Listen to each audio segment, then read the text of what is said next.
Hello chess friends and welcome to Jozarov chess channel and welcome to the spectacular match that everyone was waiting for. Welcome to the thrilling match between China and India from the Chess Olympiad in 2024 that's going on now in Budapest in Hungary. So the world is shaking. The chess world is simply thrilled, I think, to watch this epic match because we know of course that these are the two biggest countries in the world. But when we watch the players that are playing for their teams, I think this is the best setup that we have here. India and China have so really spectacular great players in their teams. They can make even, I think, 2-3 teams and they would have great success in this Chess Olympiad. Unfortunately for us, Ding Liren today refused to play on the first board against Gukesh, which is, I think, really a shame for us, really for the neutral chess lover. I really would have loved to see a beautiful game between Gukesh and Ding Liren. I'm not sure what's the reason behind it, why Ding Liren refused to play against Gukesh today. Maybe he's tired, maybe he doesn't want to reveal his opening theory, because of course we know also that they will play the World Chess Championship match this year. But in my opinion, he should have simply played because there's nothing, I think, so much that has to be revealed in this game. It's just one game against Gukesh.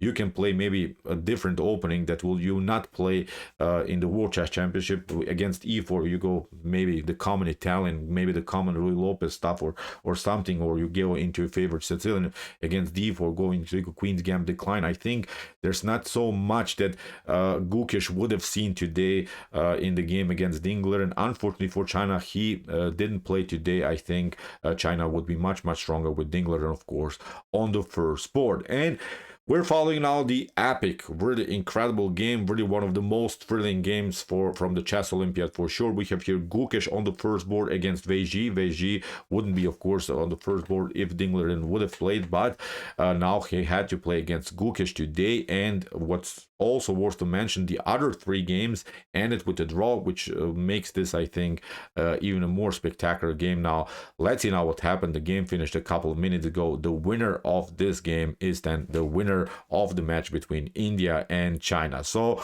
more than 2 billion people are probably following this now. Let's see now what happened. Really crazy game all over the board. So with the white pieces here, Gukesh opened with move e4. We have c5 by Wei Ji, knight to f3, d6, modern variations of the Sicilian. Now after knight to f6, we have bishop to e2, a calm, slowly progressive line here by Gukesh, a nice positional line, not risking anything. And here after move e5, what happened already in the position is that Wei Ji left now a weakness in the position. Nothing spectacular is going on because still in the later stage of the game you can play bishop to e6, d5, you can advance the pawn. So okay, nothing spectacular. But now here Gukesh goes into a very interesting line. I would not say it's a mistake or something that white and black are playing here, but really a rare sideline here of the Sicilian defense. And Gukesh is saying you left now a weak square in your position. It's of course the weak d5 square. I'll try now to occupy it, and I'll try again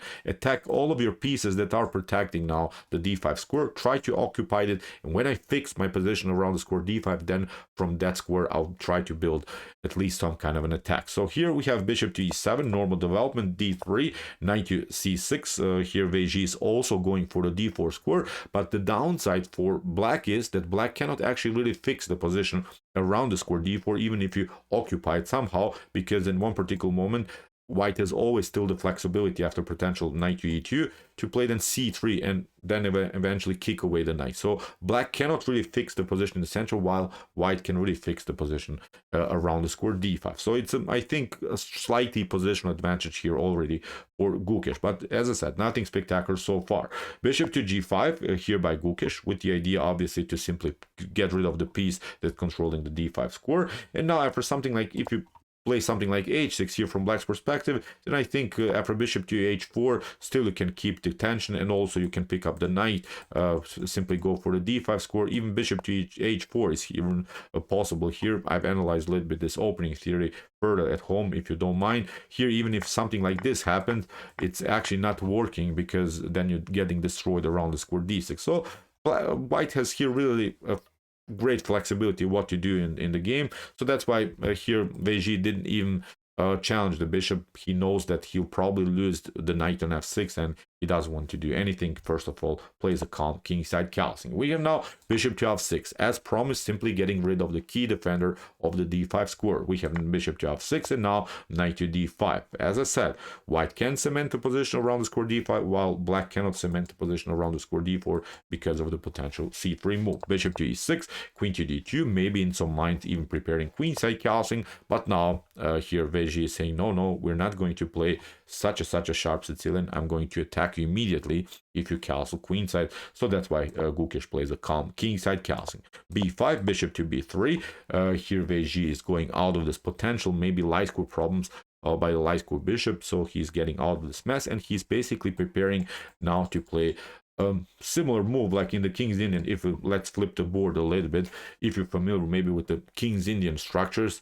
when you play the King's Indian, it's not the King's Indian of course anymore, but when we have this kind of a structure here, then we want to play f5, f4, and then make of course progress on this side of the board. Also that's why here Veggie gets simply out of this light square mess. We have now a3, rook to b8, we have h3, g6, and now c3. I would say really pretty equal position. White has a space advantage, white has the powerful knight, but black has of course a beautiful bishop pair still on the board. Bishop to g7, Veggie is preparing now to move f5, bishop to a2, and now comes this idea f5, knight to g5 by Gukesh, and now bishop to g8. You see also how important it was by Veggie to play the move king to h8, simply then to have this beautiful escape square for the light square bishop. And now comes, I would say, the first critical moment of the game. Here already Gukesh makes a mistake. He plays e takes f5, and that's a move that I think a King's Indian player, I would say, or maybe a player that reaches such a position like this simply loves to get. Now after e takes f5 and g takes f5, look at this. Finally, the position is opened, and that's not so good when you don't have the bishops on the board. As I said, here black has still the bishop pair and is eventually having this flexibility to push the pawns. f4, e4, really aggressive play is possible now from black's perspective. Better choice here for Gukesh is to keep it calm. Whatever happens, if for instance black passes through, then you have here knight to f3, and then you would lock out your opponent's dark bishop out of the game. Or for instance, if f takes e4 happens, then still you keep the position locked in the center. You see there's no mobility anymore for black's pawns, and you have a good position. Again, I would say equal position, not like white is better or something here, but you're keeping your position healthy, you're keeping your position intact. So after e takes f5, the position becomes simply in favor for the player that has the bishop pair on the board. So I would say really positional mistake here by Gukesh, but okay. G takes f5, f4, and now here Veggie played an awesome move. I would say here he played c4. Great move. Simply opening up now the b file. He's noticing that he has great attacking chances all over the board. He's doing something, and that's how you play with the bishop pair. You're letting the position explode. We have now d takes c4, b takes c4, bishop to c4, and now comes another critical moment of the game. Here Veggie played on the idea to do something on the b file, and then he stopped. Why did he stop? I'm not sure, because here he should have simply played knight to a5. Tough to see, of course, but he should have simply attacked the piece that's protecting the knight. You retreat, then you play knight to b3. That was simply his bad continuation. Now look at this. After rook to b3, the queen is coming here maybe on b8. You have to now defend this position. Then after something like e4, this bishop is very dangerous. The queen is always overloaded to the defense of the knight, so there's simply too much tension here in white's position. Black should be even in this scenario much better. But after bishop to c4, instead of this move knight to a5, Veggie played now e takes f4. Even maybe e4 is perfectly fine. At least you're keeping some kind of a grip here. But here e takes f4 allows here Gukesh to retreat with the knight, and now suddenly black's structure is not so good anymore. There are now many weaknesses. f4 weak, f5 weak, d6 weak, h7 weak. So suddenly white is back into the game. So Gukesh made already a mistake, but now also Veggie allowed Gukesh to get back into the game. And now knight to a5, the whole concept, now Veggie sees his mistake. He's trying now this move. It's actually not working, because now we can retreat, and there's not so much that can be done. Here, a better choice is simply to say, okay, I made a mistake. Now at least I can occupy the e file. Still a good position, I would say also. here for black. But okay, after knight to a5, now we have this idea. Now comes knight to b3. Gukesh takes. Here Vg takes, but now it's a different story. Now after knight to f4, look at this. The position is really, really messy also now for black to play. Many structural weaknesses, many isolated pawns in black's camp. Will Gukesh get challenged this way? Vg continues the attacking flow, but now with rook to f2, Gukesh can solve now all of the positional problems. Of course, Vg continues. We have now rook to d1, rook takes b2, and now after a couple of trades of pieces, here we have rook takes d6, and now after move a5, rook to d8, and bishop to c3, we have now equal material.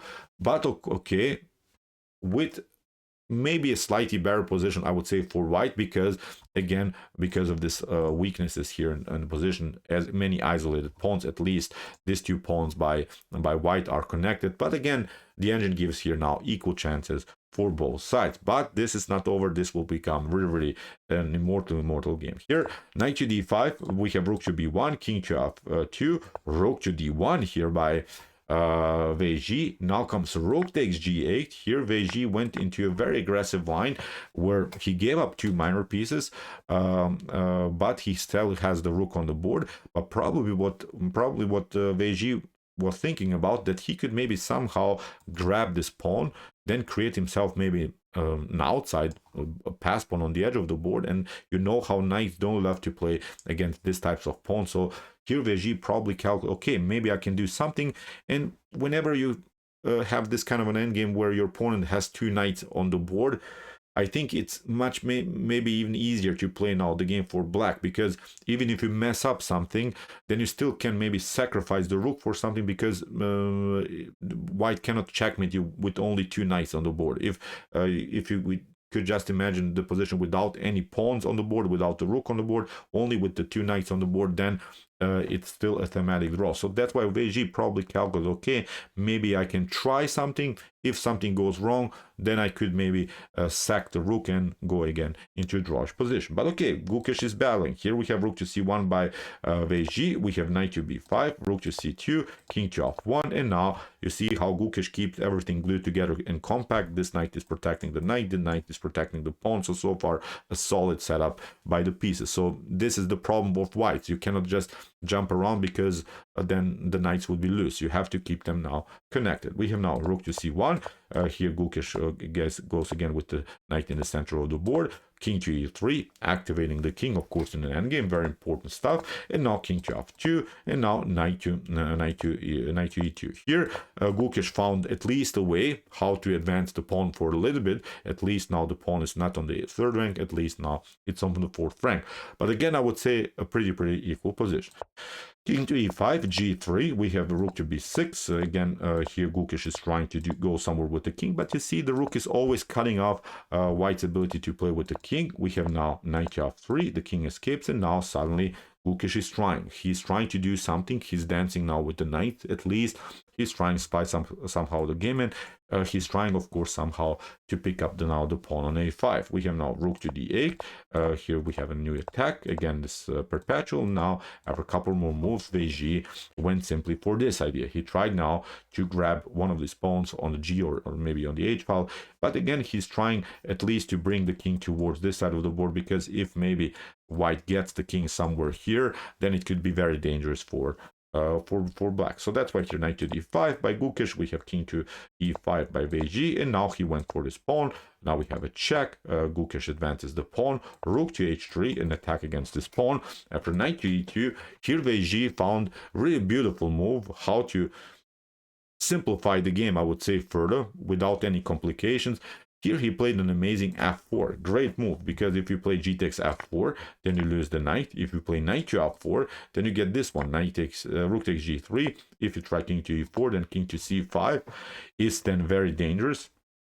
Again, it's an equal game, but here black's king is suddenly getting closer and closer to the a4 pawn, so it could be then a dangerous position. So that's why after move f4, Gukesh tried knight to g1. We have rook to h1. Now Gukesh takes, and now rook takes h4.